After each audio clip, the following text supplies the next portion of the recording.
Assalaamu alaikum undumti keessanii saba koo Oromoo bagarra geessanii. Eenyutu nuuf nahee eenyutu nuuf dhiigaa hunduu jiruu isaatiif asiif achi fiigaa. Silaa rakkinni keenya tasa dhuman qabu waan nu miidhuuf deemu rabbi nurra haa qabu. Dararaa lammii keenyaa ilaaluu dadhabnee eenyutu nu dhaga'a yoo angam dubbanne. Silaa dhibee keenyaa kan furu rabbuma garuu ilmi namaa silaa sababuma. Bara ilmi namaa garaa nutti jabaatu dhibdeen keenya kun rabbumatti mul'atu. Antasumaan agarree bara akka kanaa bara alkan ifee guyyaan isaa dukkanaa. Bara kana miti silaa kan lammiin koo miidhamu garuu kun seenaadha lamuun dagatamu. Kunoo lammii kootti guyyaan gurraacha'ee bara Itoophiyaa himachuun qaanyii guddaa ta'e.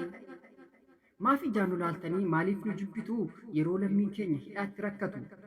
Uffinnarraa ciccitee feestaalii uffatee gidiraa achi keessaa hundumaa baadhatee beela'us dheebotus garaasaa hidhatee. Kan achi keessatti du'aan boqotaa mee rakkoo kana eenyutu iyyaafata?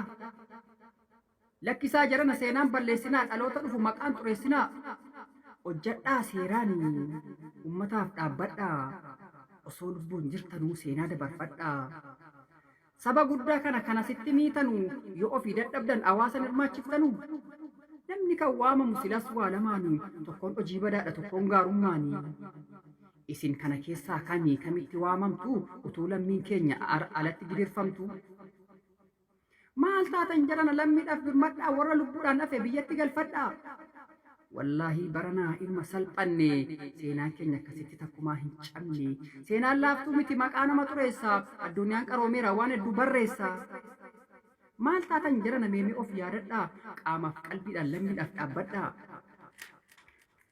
Maaloo jarana qalbii too onnee too nu cabee asiif achi micciiramee seenaan isoo dabee daa'imman xoxobbee meeqa qichuun citee iyyinee dadhabne eenyu nuuf birmate. Utuma gubannuu marrumaan hidhannee silaa rakkoo beennaa gidiraadhaan guddanne. Silaa jiraanneen beeknu mataa ol qabannee umrii dargaggummaatiin biyyarraa baqanne. Kan silaa bol baratee biyya ofii qaroomsu humna dargaggummaatiin kan biyya ofii misoomsu. Kanatu arca'ee badakaa arra biyya laatti qeerroo xixiqqoodha silaa bor biyya jaarti.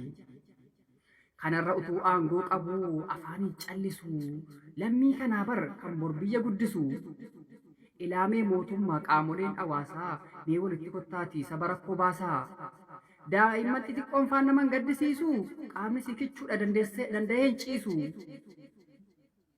Abshiraa lammii koo erga mudattanii lubbuudhaan jiraannaa keessa dabartanii.